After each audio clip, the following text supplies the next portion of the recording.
第1話最後の約束。不動産屋さんの階段です。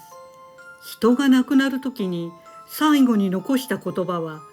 言霊として残るのかなとふと思いました。これは SNS 上の知り合いの仮に恵子さんとしておきますが、彼女から聞いた話です。現在50代前半の恵子さんがまだ18か19ぐらいの頃の話だそうです。恵子さんの仲良しの友人で当時白血病の治療で入院している人がいました。その方を仮に幸子さんとしておきますが、入院も1年半近くに及んでいたそうです。それは春先のことでした。幸子さんの状態も危なくなってきていたので、恵子さんは内心これが最後になるかもしれないと覚悟して、他の友人と一緒に病院にお見舞いに行きました。幸子さんの病室は特別室で、お見舞いといっても直接会えるわけではなかったそうで、部屋の外にある電話で恵子さんたちは代わる代わる幸子さんと話すという感じだったそうです。こんな感じでしか話すことができない幸子さんの病状の深刻さにみんなかなりショックでした。励ますつもりが恵子さんたちの方が先に泣いてしまったそうです。するとみんなのひどく悲しむ様子を見て、幸子さんはこんなことを言ったそうです。私が死んでも悲しまないでね。すぐに会いに行くから、と不思議なことを言い残しました。そしてその2日後、幸子さんは亡くなったそうです。幸子さんの葬儀も終わり、恵子さんたちはおのおの元のいつもの学生生活に戻っていきました。そして月日とともに寂しさも幸子さんとの良い思い出に変わっていったそうです。それは幸子さんが亡くなって2ヶ月後の5月の下旬頃でした。五月晴れの暑い日で午後の3時頃だったそうです。その日は休日で、恵子さんは友人と2人で食事を済ませた後、お茶でもしようかということで行きつけの喫茶店に向かっていました。そして大通りの向かい側にある喫茶店に行くため、その反対側の歩道で信号が変わるのを2人で待っていたそうです。それは大きい交差点の長い信号でした。すると恵子さんと友人の2人のちょうど斜め前に女の子が1人立っていました。恵子さんたちと同世代くらいの女の子で、恵子さんたちから横顔が見える感じでした。恵子さんはその子の顔を見て、ふとあの亡くなった幸子さんに似ていると思ったそうです。そう思うとほぼ同時に一緒にいた友人も、ねえ、あの斜め前の子、幸子に似てないと言ったのです。恵子さんはやっぱりと思い、それ私も思ってた。幸子に似てるよね。そうでしょ、似てる似てる。などと2人は少し興奮気味に話していたそうです。するとその2人の話し声に気がついたのか、偶然なのか分かりませんが、その斜め前の女の子が急に振り返ったのです。確かに幸子さんによく似た女の子でしたが、もちろん別人でした。恵子さんたちがハッとしていると、その女の子はつかつかっと2人のところにやってきました。そして突然恵子さんたち2人の手を握って「ね、すぐ会えるって言ったでしょ」と言ったそうです。恵子さんたちはあっけに取られましたが、何よりもその女の子の話し方、笑顔があの幸子さんにそっくりだったので、鳥肌が立つほど驚いたそうです。女の子に笑顔で手を握られながら、気がつくと2人は感動して泣いていました。幸子さんに再会できたと錯覚したそうです。その女の子は続けて「すぐ泣くんだから」と言ったそうです。すると前にいた中年の女性、おそらく母親がその女の子を呼んだそうです。そして女の子が振り返って母親の方に行くときに、恵子さんたちにバイバイをしていきました。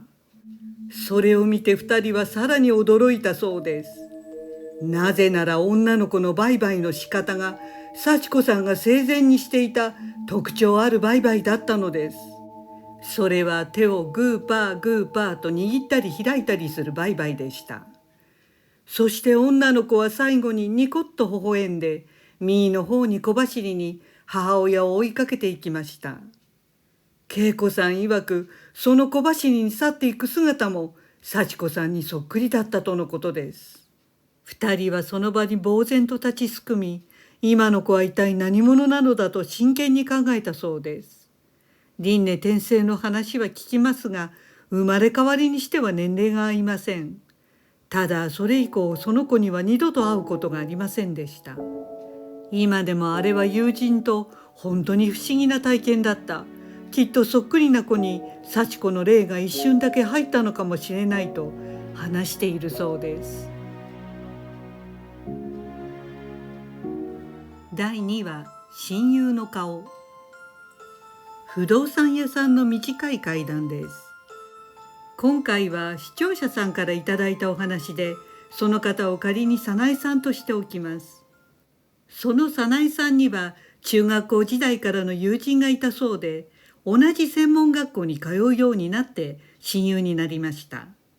卒業してからもずっと仲が良く、結婚してからも同じ県に住むことになり、こんな偶然も彼女との強い絆があるからだろうと思ったそうです。ただしばらくして仲違いをしたわけではないのですが、お互い子供もでき、少しずつ疎遠になっていきました。そして月日はさらに流れ、たまに友人のことをふとどうしているかなと思うくらいになっていたそうです。さて、早苗さんは実は心霊が大好きな方で、ここ最近はよく心霊動画を好んで見ていたそうです。そしていろいろ見漁って最後にたどり着いたのが YouTube のマサ TV でした。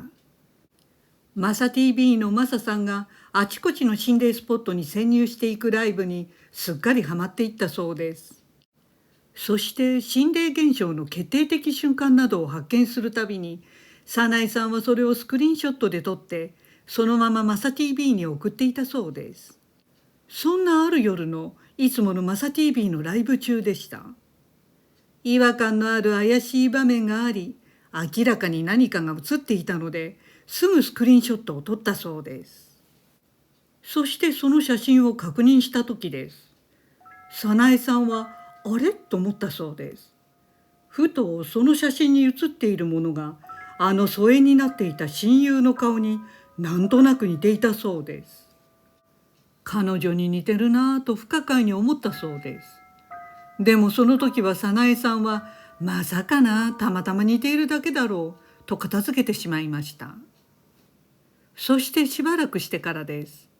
それは11月の秋風が冷たく感じる頃だったそうです。お互い誕生日が近いので、久しぶりに本当に友人に電話をしようと思っていた矢先でした。一枚の喪中のハガキが早苗さんに届きました。個人の欄にはその親友の名前がありました。早苗さんはあまりのショックで自分の目を疑いました。でもそれは紛れもなく親友の死を知らせるものでした。